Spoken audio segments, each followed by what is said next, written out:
você acha das falas recentes de Ed Renekiewicz? Ed Renekiewicz. Deu muita polêmica. O Ed Renekiewicz é pastor da Igreja Batista da Água Clara, se eu não me engano, ou Água Branca. Eu esqueci o nome certo. Água Clara ou Água Branca? É uma igreja batista enorme, tem muita gente. E o Ed Renekiewicz é um camarada muito culto. Ele tem um programa chamado Talmidim. Talmidim em hebraico significa alunos. Eu nunca tive a oportunidade de vê-lo pessoalmente, de conversar com ele. Ele é muito culto, prega muito bem. Tanto é que essa igreja batista é uma igreja renomada, tem muitas pessoas cultas ali e tudo mais. E ele fez uma declaração que causou estranheza em muitos teólogos, e em mim também. Que ele falou que a Bíblia tem que ser atualizada. Eu confesso que eu não falaria como ele falou, mas eu também acho que eu não posso defender o que eu acredito de maneira desrespeitosa com o outro. E algumas pessoas foram muito desrespeitosas com o Ed René, sabe? Caíram matando em cima dele, assim, pá. Repito, eu discordo da abordagem teológica de Ed Renekiewicz. Estou falando aqui, 11 mil pessoas me ouvindo. Tá. Mas lembra o que eu disse, citando aquela frase, no essencial unidade, no não essencial diversidade, em tudo caridade? Mesmo eu discordando dele, Deus não precisa de mim como advogado, e sim como testemunha.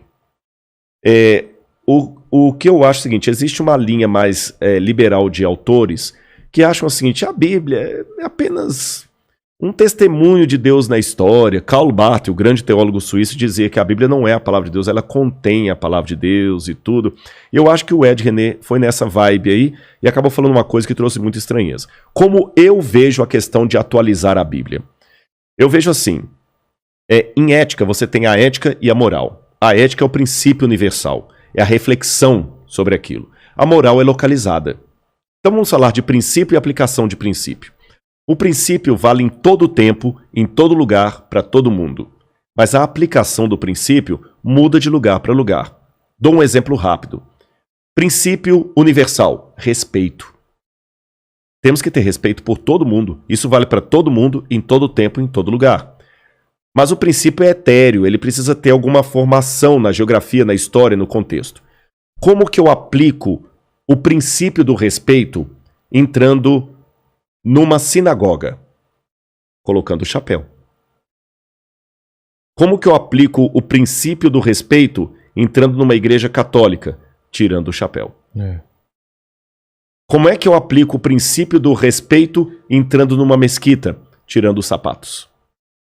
O princípio permaneceu o mesmo, mas em cada um dos setores ele foi aplicado de maneira diferente. A Bíblia é um livro que contém princípios, mas por ser um livro histórico, ela matiza esses princípios em situações localizadas. Específicas. Por exemplo, Deus, quando apareceu para Moisés, falou, tira a sandália dos seus pés, porque o lugar que você está pisando é terra santa. E quando eu vou para o Egito, eu vejo que realmente a crença egípcia é que diante de uma divindade, tira o sapato por respeito. Você está de boné. Se você for para uma sinagoga, você tem que ficar de boné. Se você for a uma missa, você tem que tirar o boné. O princípio não mudou. A aplicação dele, sim. O princípio é eterno, a aplicação é local, contextual, atualizável.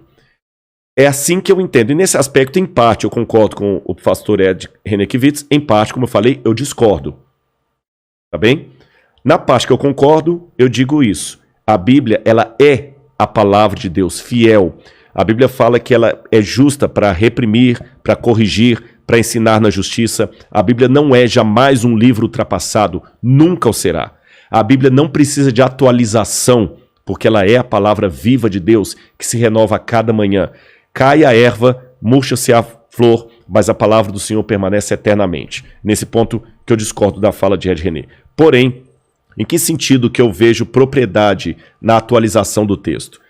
É que se eu confundir princípio, que é eterno, com a aplicação do princípio, eu posso criar problemas.